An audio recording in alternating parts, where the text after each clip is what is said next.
In today's video, we'll uncover just how unpredictable and dangerous caves can be.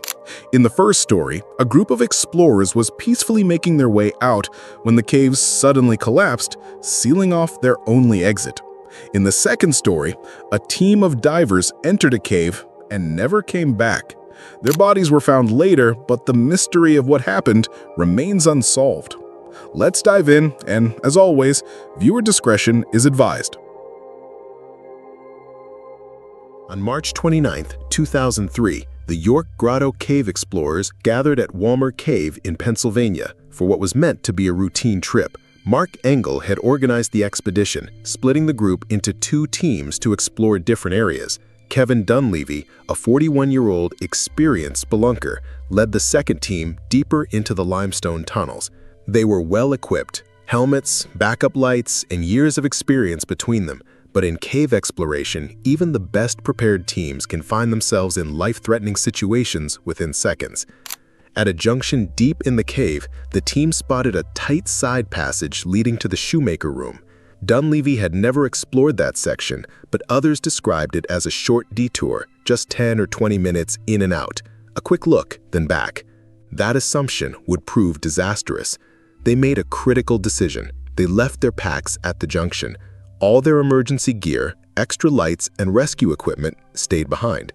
It was supposed to be a quick side trip. What could go wrong? 3 team members chose to stay with the gear. Dunleavy and 3 others pressed into the narrow tunnel. The passage was tight, twisting, and unfamiliar. As they advanced, movement slowed. Every foot forward meant more squeezing, more crawling, less visibility. They were counting on a short return, but the cave had other plans. The walls closed in, and the route became more complex. They hadn't marked their path. They were deeper than expected. Behind them, the 3 waiting cavers began to worry. The 20 minutes passed, then 30, then an hour. Still, no sign of the others. What had started as a simple detour was turning into a full-blown cave emergency, and the gear they needed most was still sitting at the junction.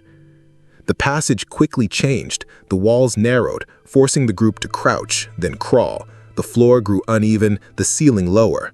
Then came the tightest section yet, an 18-inch high crawl, just enough space to slide on their bellies. The ceiling above was a jigsaw of wedged stones, like a giant had drunkenly stacked rubble in midair. It was dangerous, everyone knew it, but one by one, they went in. Dunleavy removed his helmet to squeeze through. With his arms pinned to his sides, he inched forward beneath the loose rock ceiling, every movement slow and deliberate. When he finally emerged, the truth hit hard. The tunnel didn't open into a grand room. It ended in a blank wall. There was no shoemaker room, no chamber, no reward. They had crawled beneath a deadly pile of loose rock for nothing, and now they had to go back the way they came, through the same unstable passage with no gear, no backup, and no room for error. Reality hit hard. They'd risked everything to reach a dead end. Now they had to go back, through the same unstable crawl, but in reverse, an even harder and riskier task in tight spaces. As Dunleavy turned to lead the way out, he got a clear view of what they had just slid beneath. The breakdown above was worse than he imagined. Stacked rocks balanced loosely, like a collapsing house of cards. One wrong move could bring it all down. The 3 others waited behind him, staring at their only exit with growing dread. Dunleavy began crawling back. Halfway through, the cave responded. A grinding sound tore through the tunnel. A 50-pound rock, disturbed by the vibrations of movement, slipped loose. It dropped directly onto Dunleavy's legs, pinning him in the tightest section of the crawl. The pain was instant.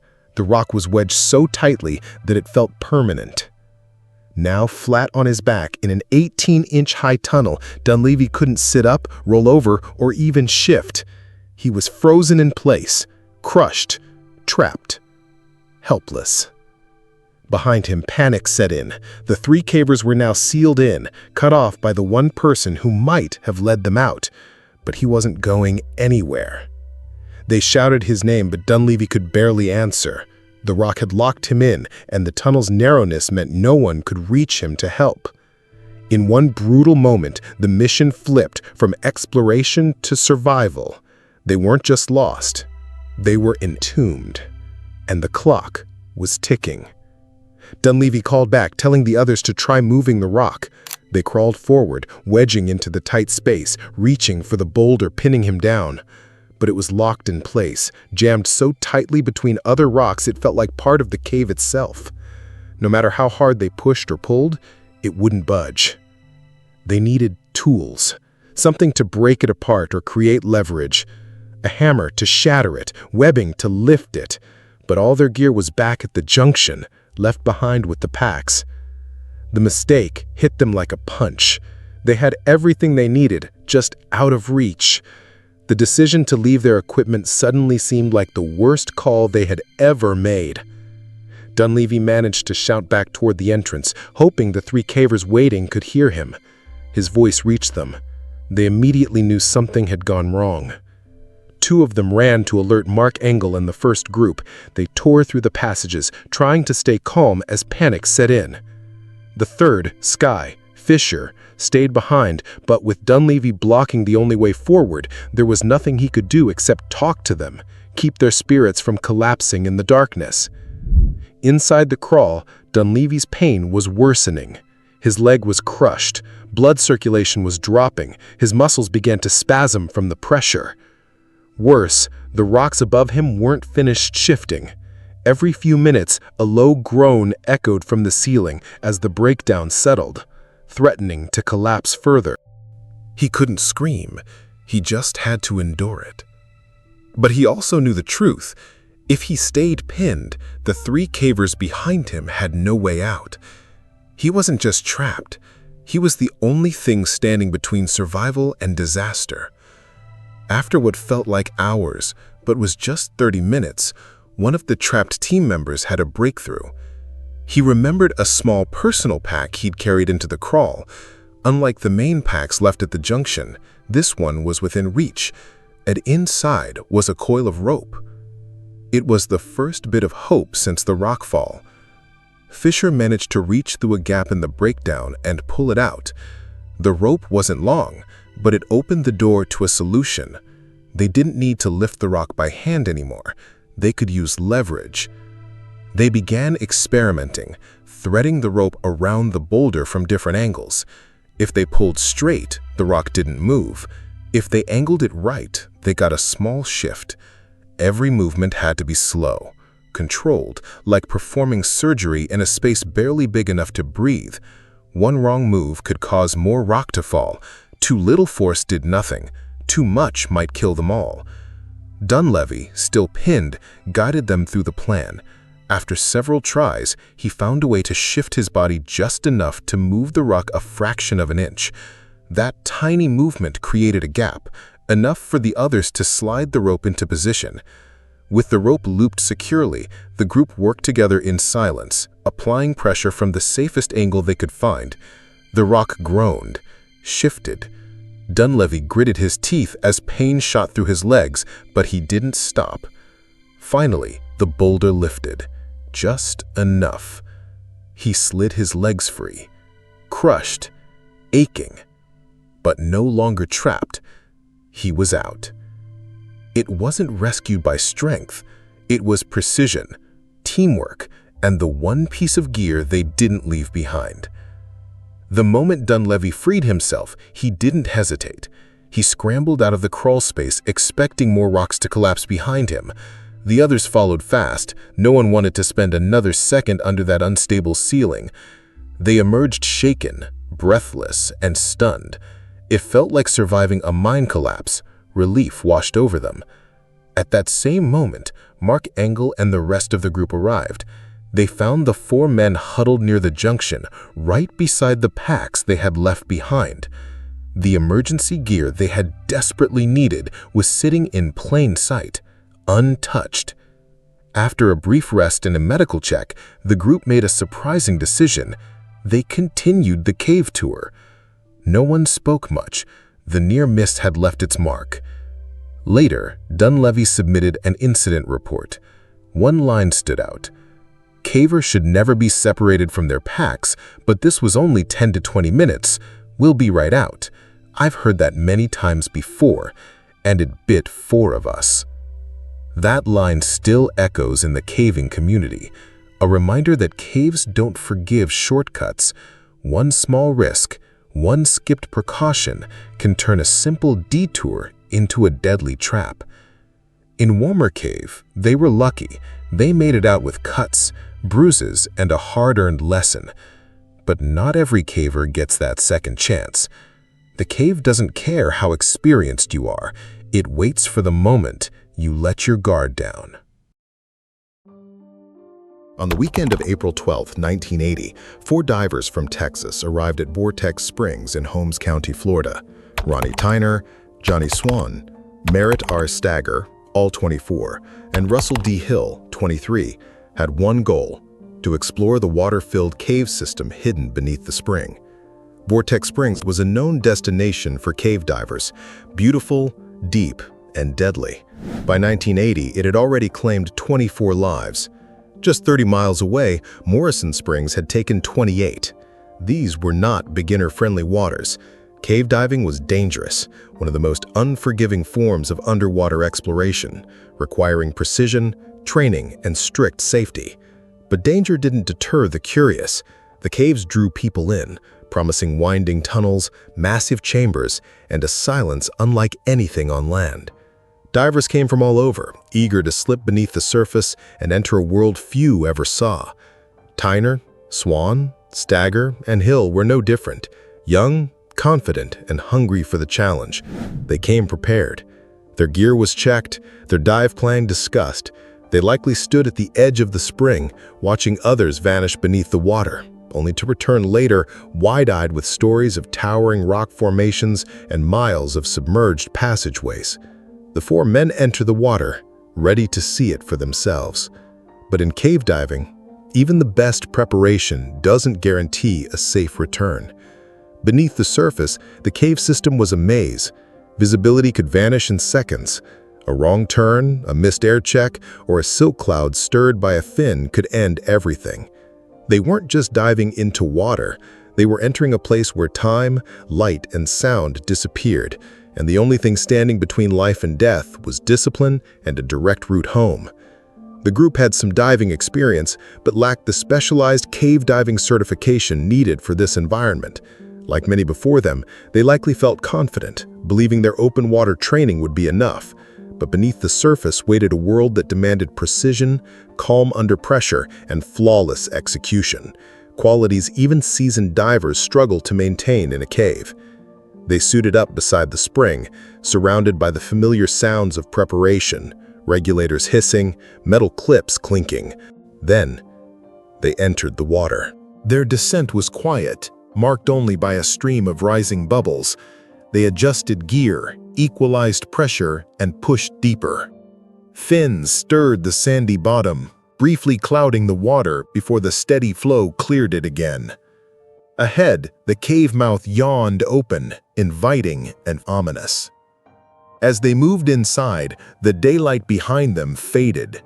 Their dive lights flickered to life, casting sharp beams through the crystal-clear water. Walls of limestone glowed in the artificial light, revealing a cathedral of stone carved over thousands of years. With every kick, the outside world slipped further away. The silence grew deeper, the current more steady. They were now inside a place few ever see, and where even fewer return if things go wrong. They had passed the threshold. Now, the cave would decide what happened next. Silence surrounded them, broken only by the steady hiss of their breathing. They moved in formation, staying close, each diver's light cutting through the still water. The cave walls shifted from smooth to jagged, shaped over centuries by flowing water. Roughly 250 feet in, they reached a warning sign, bright letters glowing under their lights. This was the official stop point. Beyond this, only certified cave divers were allowed. The message wasn't a suggestion, it was a final warning. Turn back or risk your life. Many before them had obeyed it. These four did not. They pushed past the sign. At the entrance to the deeper cave system, they tied off a guideline, a thin twine-like material meant to lead them back if visibility failed or panic struck. It was their safety net. But it wasn't proper cave line. Too thin, too fragile. The kind of mistake that only becomes clear when it's too late.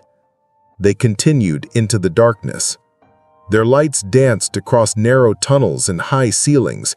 The sense of direction faded with each twist and turn. Behind them, the guideline trailed through the cave, flimsy, vulnerable. They were now well beyond the safe zone. What lay ahead would test everything they thought they knew about diving. And that guideline?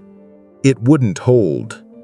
As they moved deeper, the water grew colder. It seeped through their wetsuits, a chilling reminder of how far they'd left the surface behind.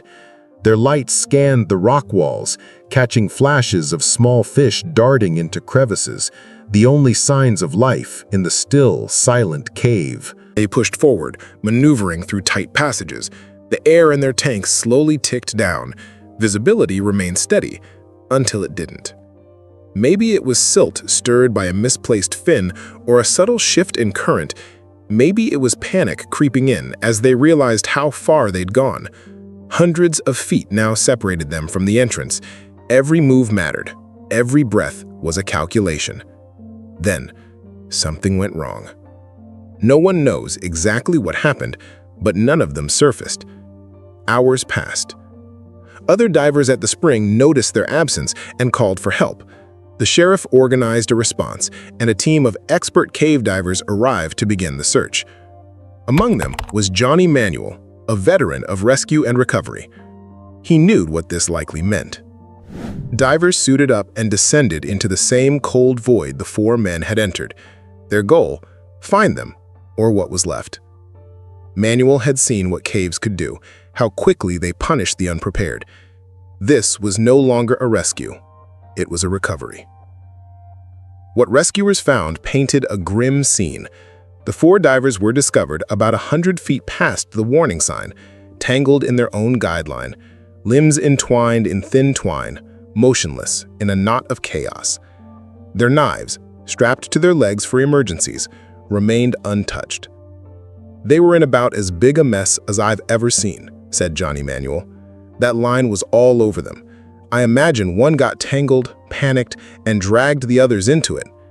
The state of their bodies told the rest of the story. Panic, confusion, and failed escape. The leading theory? One diver likely lost buoyancy, drifting upward and allowing slack in the line to wrap around him. As he struggled, the line snared him further. The others rushed to help, but in doing so, they were drawn into the tangle. It wasn't a lack of effort or courage, it was the brutal reality of cave diving, where even a single mistake can spiral out of control in seconds. The guideline, meant to be their lifeline, became their trap. By the time rescuers reached them, it was too late. All they could do was recover the bodies and piece together the tragedy. Vortex Springs had claimed again, reminding everyone that the cave does not forgive. And when ignored, its warnings turn fatal. Another theory points to a critical miscalculation of air. Cave diving demands strict gas planning, enough to go in and more to get back. If they pushed too far, they may have realized too late their air was running out. In desperation, they might have turned the wrong way, burning oxygen and energy. As their tanks emptied, their breathing would have grown heavy. Carbon dioxide built up, triggering a suffocating panic. In those final moments, they may have rushed for an exit, only to get further tangled in the line. Their last breaths likely came with a crushing sense of dread as the reality closed in. A third possibility, light failure. If their primary lights went out and no backups were used, they would have been swallowed by total darkness. In caves, no light means no direction. No way to tell up from down, left from right. Even experienced divers struggle in that kind of blackness. Reaching further guideline, they might have found it twisted and useless. Whatever the cause, whether it was air, light, or entanglement, the end was the same. Ronnie Tyner, Johnny Swan, Merritt Stagger, and Russell Hill never made it out. Their bodies were recovered, but their story became a warning, one carved deep into the legacy of Vortex Springs. The cave had already taken lives. This tragedy made the count higher, and it reminded every diver of one brutal truth. When a cave says stop, it means it. Ignore the warning, and the cave may never let you leave.